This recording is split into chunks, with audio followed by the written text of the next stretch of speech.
kasama na, rin. andun pa rin tayo. Pag girls na, bala kayo, kami lang. Hindi na pwede sumama. Yung kanina. Walang bantay. Hindi kasi actually yung ladies night na po yun. Ang dami, ako kasi nailalagay ko yung sarili ko, nakaka-stress out sa bahay.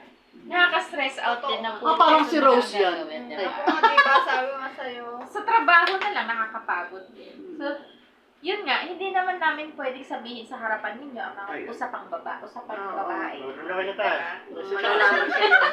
Hindi, iba kasi yung touch, iba yung diba? Nakakahiya.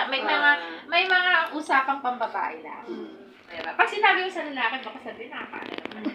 Nakaka-turn off. Parang ganon. So, may ladies night tayo. At bahala rin sila kung kailan sila mag-ano.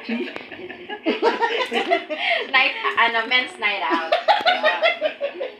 Tapos makikita yun sa page natin. So, kung Talaga may sariling page, no? yung Oo. yung sa... Tapos